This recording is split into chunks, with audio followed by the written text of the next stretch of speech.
atsika fa ny fahasoavan'Andriamanitra miaraka amintsika.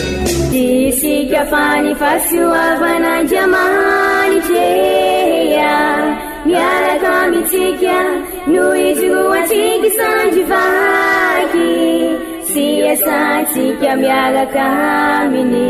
Ny fianakaviana no taniketsa ipoiran'ny vocation. Déploie ton cœur et viens nous sauver. Délivre-nous de nous, délivre-nous de tout. Fa sisika tokoa fa ny fahasoavan'Andriamanitra miaraka amintsika. Sisika fa ny fahasoavan'Andriamanitra miaraka amintsika noho izy atsika sandrivaky sy asantsika miaraka aminy. Fa olo raika atokotran'isika ao aminy, fianakaviana iray ao aminy, sy misy hevitrevitra ny olo no mampizara indraindray fa Andriamanitra i Jesoa lay mpiandrony tsara ran'olotra ny aina olo raika ary ao amin'ny fiangonana ao amin'ny eglizy dia sambatra tsika mahasapa an'izay.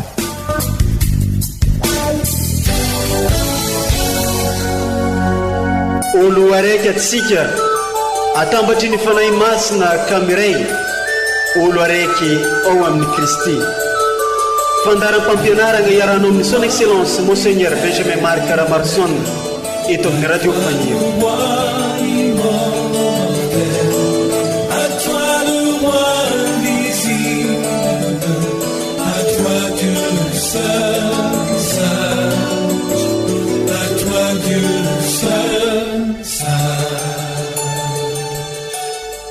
Faly magnano mbola tsaratsika jiaby izay mitandresy magnaraka trany ity radiontsika radio Faniry Maria izay manambatra atsika olo araiky ao amin'ny Jesoa Kristy ity. Mankalaza ny fetin'ny Paka ny Eglizy magnerantany izay ankalazantsika naresen'i Kristy ny fahafatesana izay fototry ny ratsy rehetra. Koa ny loahevitra roson'ny Eglizy ho antsika amin'ity alahadin'ny Paka taona ha 2024 ity dia ny hoe nitsanganko velona tokoa i Jesoa. O indrindra nitonon-kira fidirana. Nitsanganko velona aho ka tafaraka aminao indray fa nombahay ny tananao. Mahatalanjona loatra ny fahendrenao. Alleluia. Izay ny hafaliana ninteny Kristy naresy ny fahafatesana zay no maninika ny fontsika tsirairy avy ka manosika atsika iaino ampitiavana sy ampinoana ireo vakiteny masina omeny eglizantsika amin'ity fankalazana ny Paka ity sy ny fampianarany ray aman-drenitsika dia Monseigneur Archevêque Benjamin Marc Caramarson.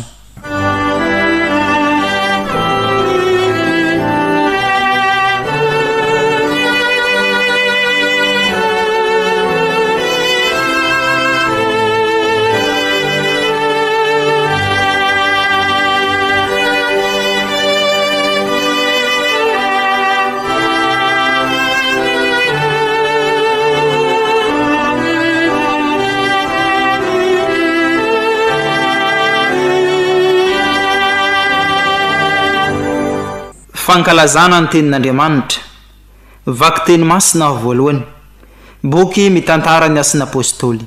Noho ny tonga tany Sezarea i Pierre tao an-tranon'ny Cornely dia nilohabava hoe fantatrareo ny zavatra tanteraka eran'ny Judea manontolo nanomboka tany Galilea taorian'ny batemy notorian'ny Joany dia ny amin'ny Jesoa avy any Nazareta izay no soran'Andriamanitra tamin'ny fanahy masina sy ny heriny ka nandeha nanao soa atraizatraiza na sitrana izay rehetra azony demony satria nomba azy Andriamanitra. Ary izahay no vavolombelon'ny zavatra rehetra nataony tany amin'ny tanin'ny Jody sy tany Jerusalema.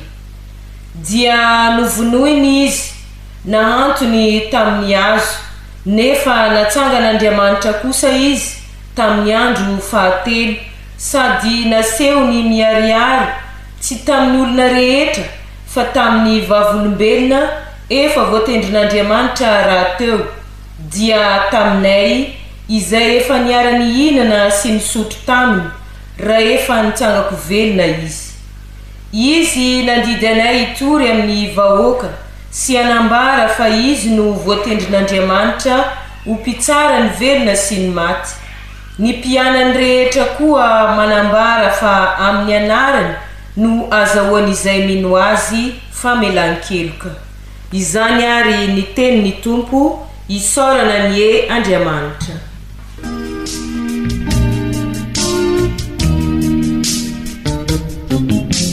Niva tunazimpini panorjana nui nunalana na tau feisuru niva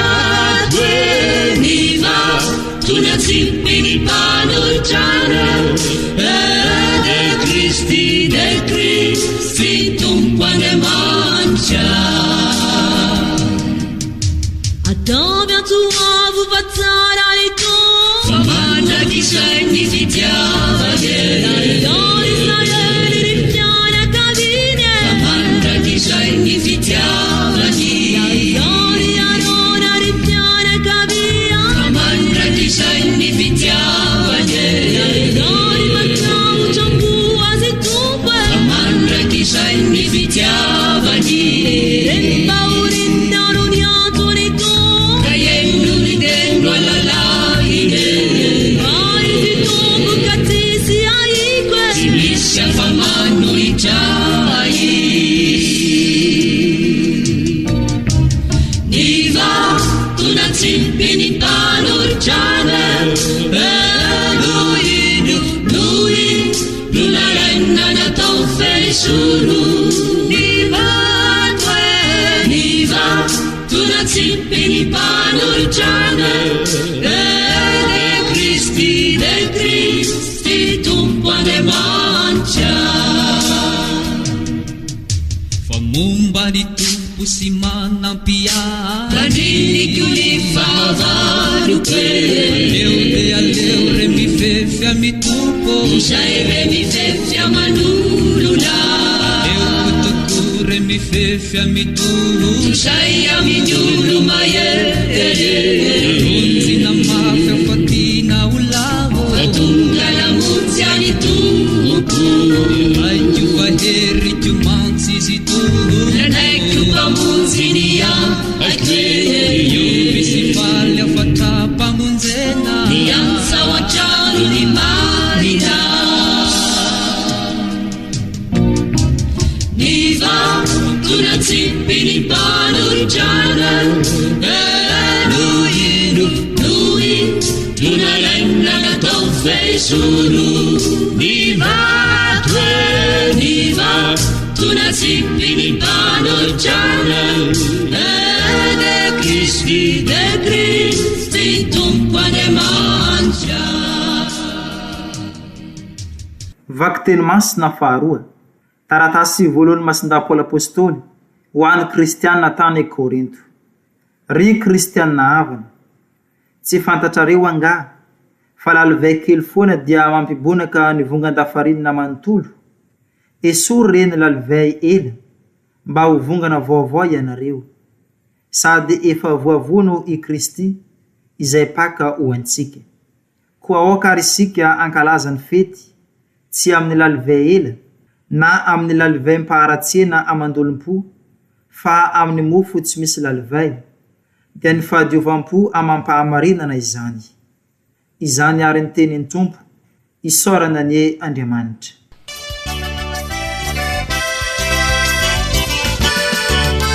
Alleluia, velungo Kristi vavao mafaly velungo. Alleluia, velungo Cristi vavao mafaly velungo. Alleluia, velungo Kristi vavao mafaly velungo. Alleluia,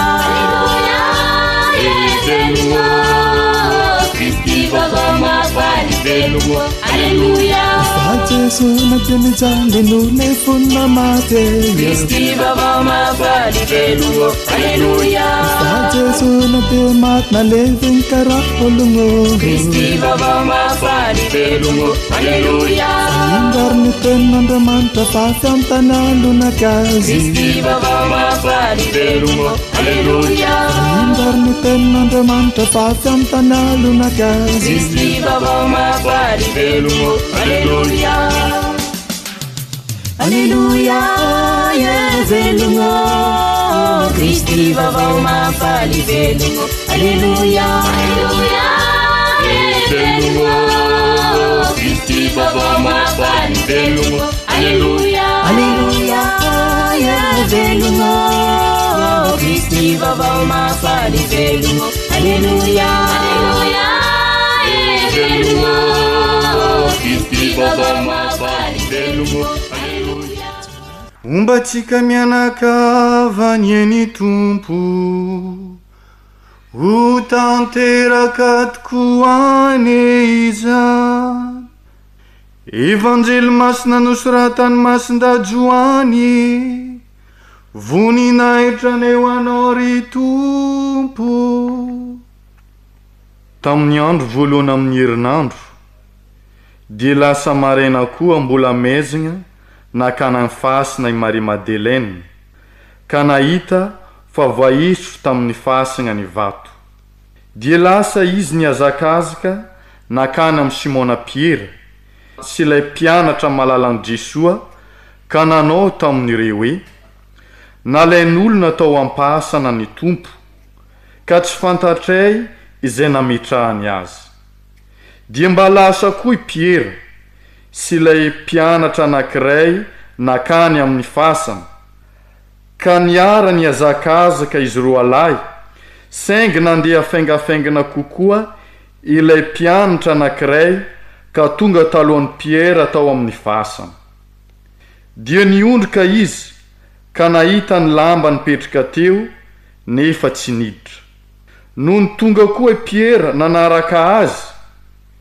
dia niditra tao ampasana ka nahita ny lamba nipetraka teo sy ny lamba nasarona ny lohany tsy niaraka nipetraka tamin'ny lamba fa nivalona nitokana tery dia niditra koa ilay mpianatra izay tonga taloha teo amin'ny fasana ary nahita kanino fa tsy mbola fantatr'izy ireo ny soritra masina ny laza fa tsy maintsy hitsangako velona i Jesoa. Alleluia, yeah, velungo Kristi vavao mafaly velungo. Alleluia, alleluia, yeah, velungo Kristi vavao mafaly velungo. Alleluia, alleluia, yeah, velungo Kristi vavao mafaly velungo. Alleluia, alleluia, yeah, velungo Kristi vavao mafaly velungo. Izany ary ny teniny tompo deraneo anao ry Kristy.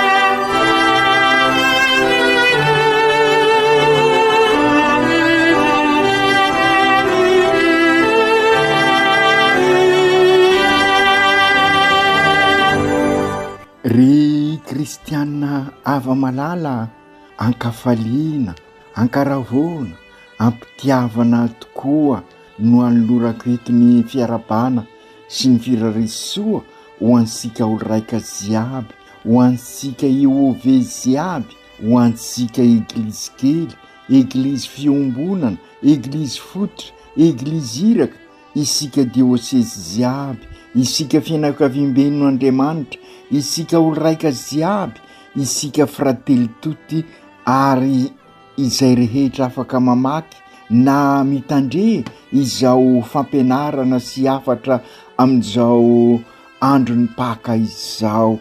bonne et joyeuse Pâques isika ziaby, nisangako velona tokoa ny tompo.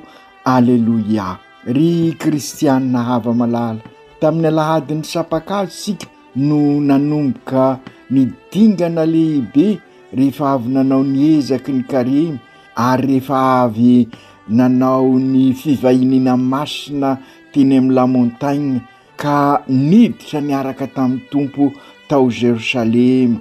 Zany hoe i Jesoa mpiarabelona amintsika dia miara-dalana amintsika mandrakariva, ka niaraka aminy tsika no niditra tao Jerusalema, lay tanàna masina, lay tanàna mifiadanana. Paka misy dikany manokana zany izao Paka 2026 zao. Voalohany ao anatin'ny synode fa fitsika ary fijanonana fa efatra, araky ny averimberitsika sy hoe synode par étape no ataosika, fa étape du synode. Na marimarina koa isaky ny fijanonana stension dia mijanona isika nandinika lohevitra anankiray ahatonga sika ho kristianina mpiarabelona amin' Jesoa, ka tahaka ny fijanona ny lalàny azy fizaliana de tahaka izay ihany koa ny fijanona sika, ka mifamendry sy mifaningotra ireo fijanonana amin'ny lalàny azy fizaliana sy azo sarisaraina. Ka raha izay koa zany ireo fijanonana efatra ao anatin'ity synode fa fito ity. Navita ny fijanonana telo voalohany isika, isorasika Andriamanitra, ka tamin'izay fijanonana voalohany nandinika ny finoana sy ny katesisy, izany hoe ny loharano sy ny fototra ny fiainantsika, dia nanao famitinana hoentina anomanana ny directoire pastoraly, ary dia tahaka izay ihany koa tamin'ny fijanonana faharoa zay nandininsika manokana mikasika ny tontolo iainana mba ahatonga sika hiaro sy ikolokolo ny tontolo iainana. Ny fijanonana fahatelo zay azo lazaina fa andininsika ny tontolo mpiainansika, ka ahatonga sika ifanasoa sy ifampisimina ka hikasaka ny soembonana. Tonga amin'ny fijanonana faefatra sika ankehitriny, ka hiaraka andalina bebe kokoa ny lohevitra napetraka sika hatramin'ny voalohany, dia sy hinona fa ahatonga sika ho fianakaviana eglizy kely zay vita batemy iraina ka ho vavolombelona eo anivon'ny mpiarabelona. Ry kristianina havana, ka izao Paka izao indrindra ary no mampisongadina izany rehetra izany, zany vocation sika sy hinona fa ny vocation sika araky ny anson'Andriamanitra sika hatramin'ny voalohany de ny kolokolo ny toy ny zavaboary ary ifankatia, ifanasoa, ifampitsimbina. Ka izao Paka izao no ankalazasika an'izay vokatry ny fanavotany Kristy izay, ka ankalazana ny faharina vaovao. Jesoa nanolotra ny ainy no mamerina antsika ao amin'Andriamanitra, ka mivelona indray ny fanekempihavanana vaovao. Ka no io fanekempihavanana vaovao nentin' Jesoa io de mihavana indray amin'ny zavaboary sika, mihavana indray isika samitsika, ary mihavana amin'Andriamanitra. Zay ny Paka, ka mampiova ny fifandraisana, lay fifandraisana potiky ny fahotana de zary fifandraisana vaovao, ka amin'ny alalany sy miaraka aminy ary ao aminy dia mifanasoa, mifampitsimbina isika, mandray atanana, ka mivelona ny fihavanana sady kristianina no malagasy. Fantasika nefa fa ireo zay nioby an' Jesoa nanao hoe hozana tamin'ny alahadin'ny sapakazo iny no milaza ihany koa tamin'ny zoma masina teo, fantsio amin'ny azo fizaliana, ary nanenzika sy namono an' Jesoa. I Jesoa lay novonona, ilay sy nanota dia nanaiky ho mpanota mba hibaby ny otasika, ka hanavitra sika, hianala sika amin'izay fahotana izay. maty tokoa i Jesoa fa no ny asan'Andriamanitra sy mahandriamanitra azy dia nandrisy ka nitsangako velona ary dia izany no ankalazay isika amin'izao paka izao naneo an'izay afaliana izay isika ho maly hariva tamin'ny sabosy masotra ka traterina amin'izao andro voalohany herinandro izao izay fisanganako velona sy fahariana vaovao izay sara ny manamarika ry kristianina havana fa andro voalohany izao izao alahady izao andro voalohany amin'ny herinandro manambara an'izay fahariana vaovao izay io no manamarika fa fankalazana ny fahariana vaovao no ankalazaisika amin'ny alahady andro voalohany herinandro ka mahatonga antsika kristianina tsy mankalaza ny sabata na dia manaza ny sabata fahariana taloha azy ry kristianina havana ireo vaky teny rehetra enitsika tamin'iny herinandro masina iny dia mamitina ny fiainansika olombelona manontolo isika zay matetika mirehareha raha mahomby ny fiainansika isika ihany koa zay tia manezaka noho ny tsy fahampiany finoana noho ny fahalemena noho ny tsy fananansika finiavana eo amin'ny fiainansika dia resy ny fakapanay ka lava amin'ny fahotana mibaribary amin'ny alalan'ireny vaky teny reny eo anatin'ny fiainansika manontolo eo anatrehany izao fahasairanana izao indrindra dia hitasika fa mitaky fiavozana ty fiainansika ty mibaribary izany eo anatrehany izao fahasairanana atrehantsika zao noho ny vidim-piainana vokatry ny tsy fisiany vidiny lavanila ny vidiny vary ny vidiny zavatra maro zay tokony ampisy fanatsarana ny fiainansika ry kristianina havana mpiarabelona amintsika tokoa i Jesoa ka izy tafasangako velona kehitriny dia mampisangana ansika koa satria niara-maty amin'ny fahotana taminynsika ka atsangany miaraka aminy izany mahatonga asika ry kristianina havana isika olo raika ziaby na mitoerana maro samihafa dia faly isika amin'ny fampiarahaba satria nandresy zay faratampony faharatsiana dia sinona fa i Jesoa ka raha miaraka amin'ny Jesoa sika dia matoky fa hiara isangana ho velona miaraka aminy koa izay indrindra ry kristianina havana no antrateriny masin-dapoly ao amin'ny vaky teny faharoa raha milaza izy hoe esory reny laliny vaela mba ho vongana vaovao ianareo izany hoe manalavitra zay rehetra mampirefarefatsika amin'ny tany ino ny laliny vailo ka mahatonga sika ho vatana ka mitoetra amin'ny fasana dia sy hinona fa ireo fialonana fitiavatena avonavona zay mandoto ny fiainansika mandoto ny fiainam-pianakaviana mandoto ny fiarahamonina mandoto ny fiainan'eglizy mandoto ny fiainam-pirenena ka izay indrindra ireo no maimbo isika raha nanao ny fampianarana isika teny tampony tendrombohitra tamin'ny la montagne ary dia miseho ary misongadina tokoa izany amin'izao krizy zao ry kristianina havana paka ny andro ary ka miara-mitsangana amin'ny Kristy isika izy niala tamin'izay membo tao am-pasana izay ka miditra amin'ny fiainam-baovao ka miara-mitsangana aminy ka nidikany hoe mitsangana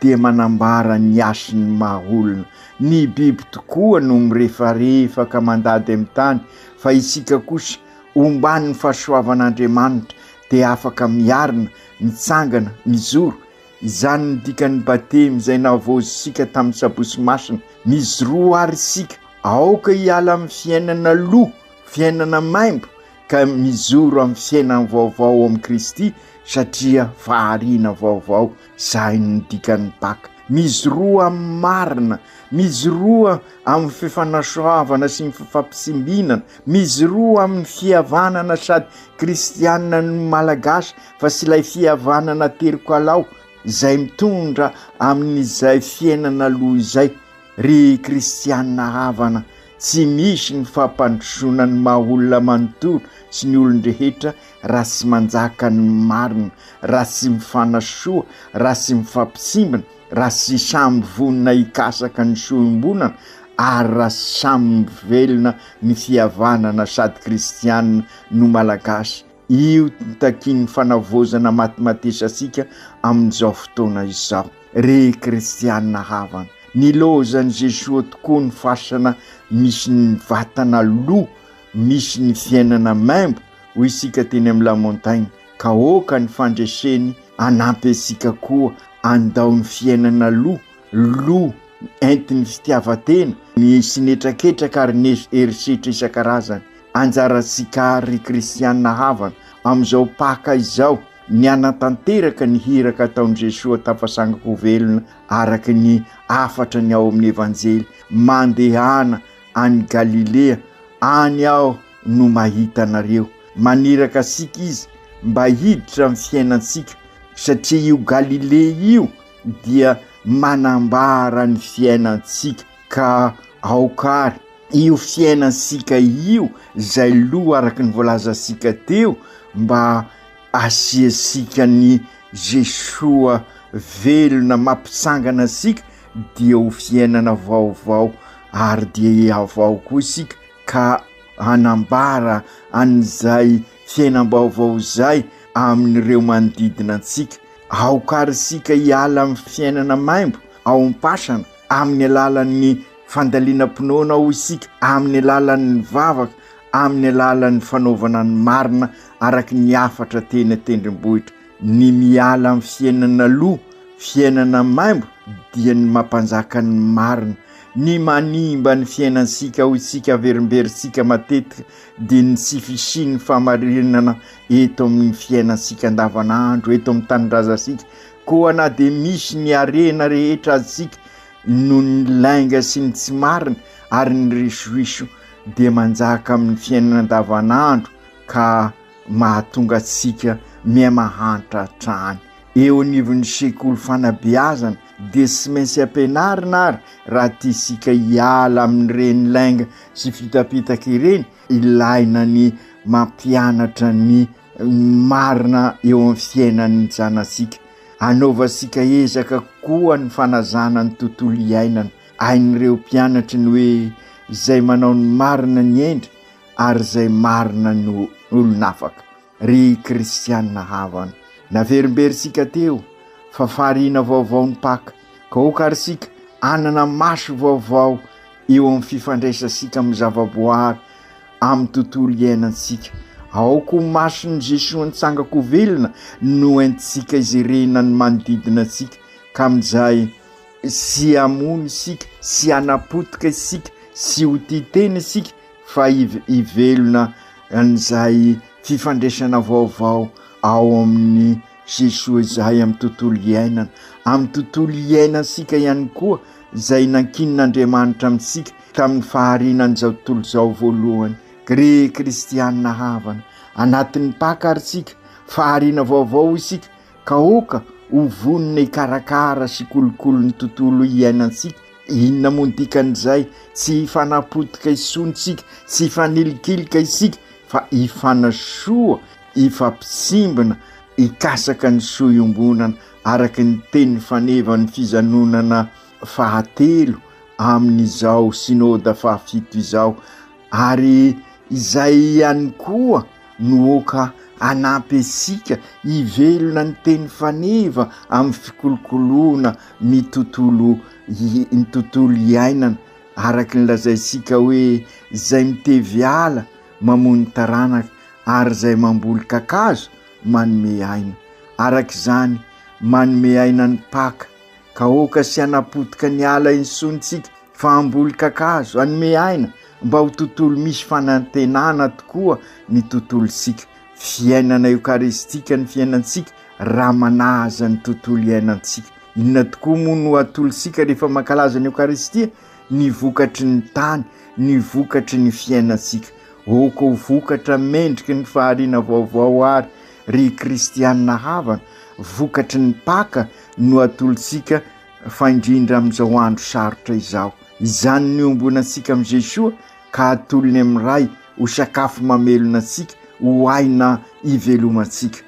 Ry kristianina havana, paka ny fiainantsika raha lavitra ny fanapotehana sy ny herisetra fa olona malemy fanahy, sy hoe midika bonaika zany hoe olona malemy fanahy zany fa ny fanahiny feno fanetretena, feno fahamarina ka tompon'andraikitra ary mitondra fanantenana vaovao amin'ny manodidina azy. Ny fisanganako velona de sy mamela sika hipetrapetraka ary araka ny voalaza ao amin'ny evanjely. Aza matahotra ianareo, fantatro fa mitady an'i Jesoa zay nofansiana tamin'ny azo fizaliana ianareo, sy ato izy fa efa nitsangako velona arak'izay nolazainy ka mandehana haingana milaza mpianany fa efa nitsangako velona avy amin'ny maty izy, ary indro elohanareo any Galile izy, any no ahitanareo azy. Izany ary fa efa nilazaiko anareo zay. Vaovao mahafaly tokoa ny paka, irainarisika anambara an'izay vaovao mahafaly amin'ny fiainasika izay. Nisy anjely nanambara tamin'ny apôstôly ka isika izao no anjely manambara ny vaovao mahafaly amin'ny manodidina antsika. Ka izany indrindra amin'ny fomba ahoana no entisika anambarana an'izay amin'ny alalan'ny fampitrahofana ny finoana sy ny fiainana. Ka ny vokatry ny paka de sinona fa fahavononana miarabelona amin'ny Jesoa ka zary tabernakla velona tahaka ny Masiny Maria. Ka okary iroso amin'ny lalindalina kokoa isika amin'ny fiainam-pinoana fa indrindra vokatry n'izao paka izao ka ho tanteraka tokoa ny teny faneva amin'izao synôda fahafito zao de ny hoe fianakaviana eglizy kely velomin'ny batemy miombona miara-dalana mandray an-tanana ka zary missionnaire tabernakla velona. Ry Jesoa tomponay eo, afalina lehibe tokoa anay zandrinao zao paka izao, nandresy ianao ka faly izahay, faly ny fianakaviam-ben'Andriamanitra satria nandresy ianao ka andresy miaraka aminao koa ny izahay entaniny zao afalian'ny paka izao. Ka izany no mahatonga anay iredona traizatraiza ny alleloia, sy ambava fosiny no iredonanay azy fa asinay alleloia tokoa ny fiainanay manontolo, asehonay fa nitsangako velona ianao ka mampiditra anay amin'ny fahariana vaovao. Ry Jesoa sy ho vitanay samrery zay, fantatrao ny fahalemenay, ny fiainanay tsy zarizary fa indrindra zay miatrika an'izao krizy mafy zao. Hitanao tamin'ireo apôstôly zany koa ampio ary zahay izoro fenony fanahy masina ka zary vavolombelona amin'ny fiainanay andavanandro. Ka ny fahasoavanao anie anenikanay amin'izay dia anjaka eto aminay tokoa ny fiadanan'ny paka zay lazainao aminay isaky ny miseho tamin'ny apôstôly ianao ary isaky ny miona aminay. Omba nareo aneny fiadanana engany eo anivon'ny fianakaviana, eglizy kely, eglizy fiombonana, eglizy fototra, eglizy iraka, eo anivon'ny diocese, eo anivon'ny firenena eran'izao tontolo zao zay fiadanana izay fa mangetaheta an'izany zao tontolo zao rotodotoky ny ady eseroa sy ny herisetra. Anjaka eto aminay tokoa ny lay fampihavanana sady kristianina no malagasy fa sy lay fampihavanana araky ny hevitry n'izao tontolo zao mifototra amin'ny tombosoa matetika sy ny fifandaminana eseroa. Tanteraky izany raha mivelona ny paka izahay, izany hoe mivelona ny marina, mifanasoa, mifampisimbona, miaro ny tontolo iainana. Engany eo eto aminay tokoa ny fahamarinana ka anjaka ny rariny sy nisiny ka hikasaka mandrakariva ny soa-iombonany zahay fa indrindra ny firenenay izao tontolo zao. Masiny Maria reny eo, ianao ny vavolombelona voalohany ny fisanganako velona, mivavao anay mba ho tabernakla velona tokoa izahay hitondra ny Jesoa eo amin'ny manodidina anay. Masinday Josefo ray mpiarony eglizy eran-tany, mivava ho an'ny fianakaviana eglizy kely mba hanjaka eo anivon'izy tokoa ny i Jesoa nandresy ny rasy ka hifanazany ny mpianakavy. Aoka tanteraka izany amin'ny anaran'ny Ray sy ny Zanaka sy ny Fanahy Masina. Amen.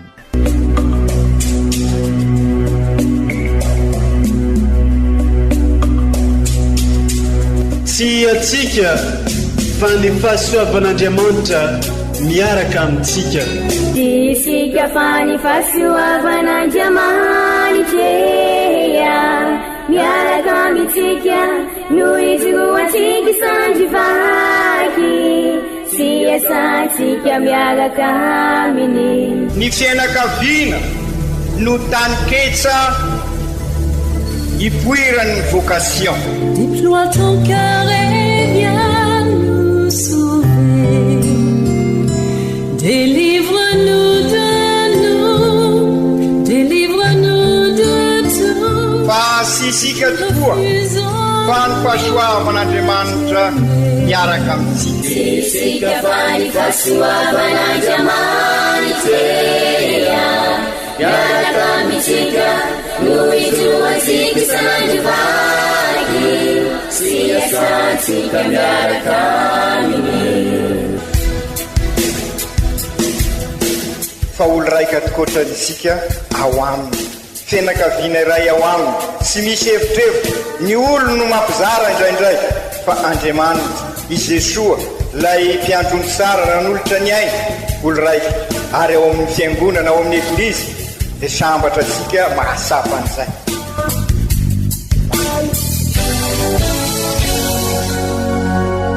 Olo araiky atsika atambatry ny fanahy masina kamiray, olo araiky ao amin'ny Kristy. Fandaram-pampianarana iaranao amin'ny son excellence Monseigneur Benjamin Marc Caramarson eto amin'ny radio Fania.